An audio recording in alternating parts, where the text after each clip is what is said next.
भाजपच्या पुढे तृणमूल निघून गेली. या परिस्थितीमध्ये 2021 मध्येच खरं तर भाजपला चांगलं यश मिळायला पाहिजे होतं. ते यश याच्यामुळे मिळालं नाहीये की त्यावेळेला भाजपची स्ट्रॅटेजी अशी चुकली की हा प्रचंड अस्मिता बाळगणारा जो प्रदेश आहे त्या प्रदेशामध्ये सगळे बाहेरचे नेते उतरवले गेले. म्हणजे अगदी कैलास विजयवर्गीयांपासून तर तिकडली सगळी जी प्रचाराची यंत्रणा आहे ती सगळी बाहेरच्या नेत्यांकडे होती. आणि पश्चिम बंगालमध्ये अगदी आता सुद्धा म्हणजे आत्ताच्या प्रचारामध्ये आपल्याला मासे खाताना, झालमुडी खाताना किंवा बाकी सगळं आम्ही कसे बंगालचेच आहोत हे दाखवण्याचा जो सगळा प्रयोग जो होतोय त्याचं कारण असं आहे की गेल्या निवडणुकीमध्ये त्याच कारणाने म्हणजे आतले आणि बाहेरचे म्हणजे बंगालचे आणि बंगालच्या बाहेरचे हे जे विभाजन झालं आणि त्याचा फायदा प्रचंड ममता बॅनर्जींना मिळाला.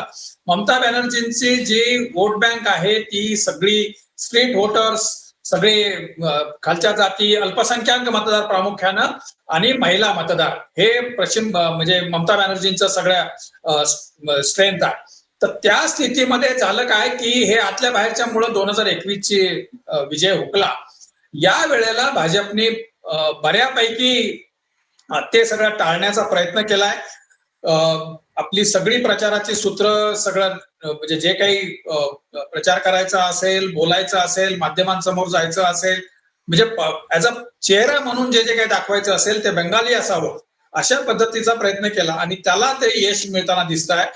पश्चिम बंगालच्या आताचे जे ट्रेंड्स आहेत, मगाशी तुम्ही ममता बॅनर्जींच्या आशावादाचा उल्लेख केला तर आताचे जे पश्चिम बंगालचे ट्रेंड्स आहेत त्याच्यावर बोलायचं झालं तर भाजपचा जो स्ट्रॉंग होल्ड आहे, भाजपचा जो बालेकिल्ला आहे उत्तर बंगालचा भाग, थोडा बहुत जंगल महलचा पश्चिमेकडचा टापू आणि बॉर्डरिंग डिस्ट्रिक्ट विशेषतः बांगलादेशला लागून असलेल्या सगळ्या सीमावर्ती जे जिल्हे आहेत तर त्या जिल्ह्यामध्ये अपवाद त्याला खालचा नॉर्थ 24 परगणा, साऊथ 24 परगणा हा जो सगळे खालचा जो भाग आहे तो त्याला अपवाद आहे. पण तरी सुद्धा बॉर्डरिंग डिस्ट्रिक्ट मध्ये आणि विशेषतः दोन कम्युनिटी महत्वाच्या, मतुआ कम्युनिटी आणि राजवंशी कम्युनिटी, या दोन कम्युनिटीमध्ये भाजपला आतापर्यंत चांगलं यश मिळत आलं. या वेळेला पहिल्यांदा जो मध्य बंगालचा किंवा कलकत्त्याच्या उत्तर बाजूला जो इंडस्ट्रीयल बेल्ट आहे तो बेल्ट आणि दक्षिण बंगालचा भाग जो आहे तर तिथं भाजपने बऱ्यापैकी यश मिळवलंय. जो तृणमूलचा बालेकिल्ला होता त्याच्यामध्ये विशेषतः कलकत्ता शहर, त्यानंतर तिथून बंगालच्या उपसागरापर्यंतचा सगळा जो टापू त्या टापूमध्ये भाजपला यश मिळताना दिसतंय. मला असं वाटतं की हे निर्णायक आहे कारण भाजप म्हणजे यावेळेला त्यांनी ज्या गेल्या वेळेला झालेल्या चुका टाळल्या. 2024च्या निवडणुकीच्या वेळेला पण इतर पक्षातले नेते आणून किंवा अगदी म्हणजे विशेषतः तृणमूल मधले अनेक लोक हे मधल्या काळामध्ये भाजपमध्ये आणण्याचे प्रयत्न झाले. त्याच्यावर तर ते आता ते सगळं टाळण्याचा जो परिणाम आहे तो यशाच्या रूपाने दिसतोय. पण तुम्ही जे म्हटलात मगाशी एक मुद्दा झाला आवर्जून तुम्ही उल्लेख ज्याचा केला की प्रादेशिक अस्मितेचा तिथे उल्लेख झाला. आपण हा बघितला गेल्या निवडणुकांना झाला, याही वेळेस तिथे झाला की बंगाली अस्मिता विरुद्ध जी काय पोलरायझेशनचं राजकारण होतं ते करण्यात आलं. मागे कर्नाटकच्या इलेक्शन्समध्ये आपण हेच होताना बघितलं होतं की स्थानिक अस्मिता, इनफॅक्ट महाराष्ट्रातही आपण हा प्रयोग होताना बघितला, मराठी अस्मिता विरुद्ध राष्ट्रीय राजकारण. एसआयआरचा जो भाग आहे तो तितकाच महत्वाचा आहे. होय कारण एसआयआरचे जे रिझल्ट आहेत, एसआयआर मधून वगळलेली नावं, त्याच्यावरून झालेलं राजकारण, पश्चिम म्हणजे स्वतः ममता बॅनर्जी सुप्रीम कोर्टात जाणे, तिथं स्वतः उभं राहून ते सगळं बॅटल लढते असं दाखवणे, ते त्याचा परिणाम ते खरं तर भाजपला पोलरायझेशनसाठी सोपं झालं. हे बघा हे बांगलादेशी लोकांची बाजू घेते अशा पद्धतीचं. पण माझं म्हणणं हे होतं की प्रादेशिक अस्मितेचा मुद्दा वारंवार उपस्थित केला जातोय प्रादेशिक पक्षांकडून. राजेश कोचरेकर माझ्यासोबत स्टुडिओ होते, त्यांना विचारायचं आहे कारण राजेश मग आता प्रादेशिक पक्षांचा मुद्दा आपण म्हणायचं का निकाली लागला असं म्हणायचं का? कारण तो चालतच नाहीये मुद्दा. जिथे जिथे तो उपस्थित केला होता तिथे तिथे राष्ट्रीय पक्षांना म्हणजे भाजपला तिथे यावेळेसच्या स्पर्धेतला मोठा पक्ष असल्यामुळे यश मिळतं. प्रादेशिक पक्षाचा मुद्दा हे न चालणारा नाणं झालंय का? नाही कमलेश, बघा की आता श्रीमंत सरांनी जसं म्हटलं तसं की भाजपने आता जे पण काही केलं त्याच्यासाठी एक योजना होती. स्वतः अमित शहा वेस्टिन हॉटेलमध्ये जवळपास 4 मजले त्यांनी भाड्याने घेतले होते आणि देशाचा गृहमंत्री 16 दिवस ज्यावेळेला तिथे तळ टोकून बसले होते. आता ह्या सगळा आपल्याला विजय दिसतोय, पण सुनील बन्सल तिथे गेली 8-9 महिने राबतायत. तर जे सुनील बन्सलांना हवं होतं किंवा जे सुनील बन्सलांनी सांगितलं ते अमित शहानी ऐकलं आणि त्या पद्धतीच्या गोष्टी तिथे केल्या गेल्या. आता आपण बघतोय की ममता बॅनर्जी यांचा जवळपास काउंटर तिथे भाजप करेल असं चित्र आता आपल्याला जे कल दिसतंय त्यातून दिसतंय. पण जर ते पाहिलं तर त्याच्यासाठी त्यांनी मोहरा कोणता वापरला तर शुभेंदू अधिकारी ज्याने 1956 मतांनी ममता दिदींना हरवलं होतं. कोणी विश्वास ठेवू शकत नव्हतं की नंदीग्राममध्ये त्यांचा पराभव होऊ शकतो. त्या ममता दिदींना जर पराभूत करण्याची क्षमता ज्या शुभेंदू अधिकारींमध्ये होती ते आता कदाचित मुख्यमंत्री पदाचे चेहरे असतील. आपण आशा करूया त्यांचा एकनाथ खडसे होणार नाही असं, कारण काही भाजपमध्ये काही होऊ शकतं आणि अत्यंत अनाकलनीय पद्धतीने किंवा कुणालाही थांगपत्ता न लागता तिथे निर्णय घेतले जातात. ज्या पद्धतीत अगदी छोट्यातल्या छोट्या मायक्रो मॅनेजमेंट पर्यंत भाजप या निवडणुकीमध्ये गेलं होतं. ठीक आहे, आज त्या आपल्याला वरवरचं यश दिसतंय, त्यांनी केलेल्या काही गोष्टी दिसत आहेत, विशेषतः सरकारी अधिकाऱ्यांच्या बदल्या असतील किंवा कलेक्टरच्या बदल्या असतील, काही DYSPच्या बदल्या असतील, हे सगळं दिसतंय. हे त्यांनी स्वतःसाठी जे जे हवं होतं ते करून घेतलं. पण त्याचबरोबरचं मायक्रो मॅनेजमेंट हे दुर्लक्षित करून चालणार नाही. आणि मग पण राजेश, माझा मुद्दा होता की प्रादेशिक पक्षाचा जो मुद्दा होता की प्रादेशिक अस्मितेचा मुद्दा जो होता की बंगाली अस्मिता, आपल्याकडे मराठी अस्मितेचा मुद्दा निघाला होता, कर्नाटकमध्ये कानडी अस्मितेचा मुद्दा निघाला होता, हा मग फार चालत नाही का? हा मुद्दा आता फार बोथट झालाय का? नाही, बघा, अस्मितेचं जे काही आहे ते आहे, ज्या त्या जागेवर आहे.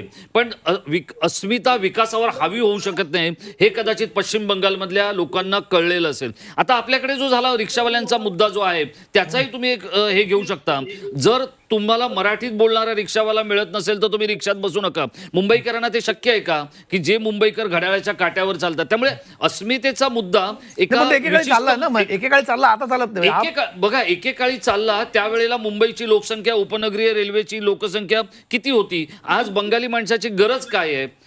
तिथे ज्या वेळेला ममता बॅनर्जी यांनी फक्त मुस्लिम किंवा महिला आणि मायनॉरिटी असा जो काय हे केला, तर तो जर आपण पाहिला तर म्हणजे ममता, मुस्लिम आणि महिला असा जो काय 3M त्यांनी उपयोगात आणला, त्याला काउंटर करण्याचा प्रयत्न झाला. आणि त्यासाठी नुसती अस्मिता कामाची नाहीये, तर तिथे विकास काय आहे हे सुद्धा दाखवण्याचा प्रयत्न भाजपकडून झालेला दिसतोय आपल्याला. अवधूत वाघ, तुमच्यासारखाच प्रवास आहे का मतदारांचा? आधी मराठी अस्मिता, प्रादेशिक अस्मिता आणि आता मग राष्ट्रीय अस्मिता महत्वाची, असा मतदारांचा हाच प्रवास आहे का? मतदार नाही, प्रत्येक माणसाचा हा प्रवास असतो. बरं, आपण ज्यावेळी एका आपल्या कुटुंबाचा विचार करतो त्यावेळी आपण कुटुंबापर्यंत विचार करतो, त्यानंतर गावाचा करतो, तालुक्याचा करतो, जिल्ह्याचा करतो, प्रदेशाचा करतो आणि राष्ट्राचा विचार करतो. ज्यावेळी आपण भारतीय जनता पक्ष आधी संपूर्ण राष्ट्राचा विचार करतो आणि सांस्कृतिक राष्ट्रवाद हा आमचा पाया आहे. ज्यावेळी आपण सांस्कृतिक राष्ट्रवाद म्हणतो त्यावेळी महाराष्ट्राची संस्कृती आणि बंगालची संस्कृती ही एकच आहे, ही सनातन संस्कृती आहे. आणि ह्या संस्कृतीला त्यांच्या भाषा वेगळ्या असतील, त्यांचे आयडॉल्स वेगळे असतील, हे जरी असलं तरी त्याचा पाया हा मजबूत आणि एक आहे, एकसूत्राने बांधला गेला आहे. हे ज्यावेळी लोकांच्या लक्षात येतं त्यावेळी सांस्कृतिक राष्ट्रवाद अधिक बळकट होतो. जी जी जी एक अपडेट येत आहे. सौरभ, बारामतीतला अपडेट आहे. बारामतीतली आकडेवारी आता आणखी समोर येते. सुनेत्रा पवारांनी अजित पवारांचा रेकॉर्ड मोडलेला आहे. सुनेत्रा पवारांनी 1.5 लाखांचा टप्पा पार केलाय. सुनेत्रा पवारांनी अजित पवारांचा रेकॉर्ड मोडलेला आहे आणि मोठं मताधिक्य सुनेत्रा पवारांनी बारामतीतून घेतलेला आहे. सुनेत्रा पवारांनी अजित पवार यांचा मताधिक्याचा रेकॉर्ड मोडत मोठं मताधिक्य मिळवलेलं आहे. 1,50,876 मतं आतापर्यंत त्यांना मिळाली आहेत. सुनेत्रा पवारांनी अजित पवारांचा रेकॉर्ड मोडलाय. सुनेत्रा पवारांनी 1.5 लाखांचा टप्पा पार केलेला आहे. मतांची आकडेवारी बघितली तर 1,50,876 मतं सुनेत्रा पवार यांना मिळालेली आहे. त्यामुळे 2024चा अजितदारांचा रेकॉर्ड सुनेत्रा पवार यांनी मोडलेला आहे. त्यांचं हे लीड आणखी वाढण्याची शक्यता आहे. 2.25 लाख मतदान बारामती मतदारसंघात झालेलं होतं या विधानसभा निवडणुकीत. पोटनिवडणुकीमध्ये एकूण 2.25 लाख मतांपैकी आतापर्यंत 1,50,876 मतं सुनेत्रा पवारांना मिळालेली आहेत. तर अभिजित बिचुकले यांना 65 आणि करुणा मुंडे यांना 68 मतं मिळालेली आहेत.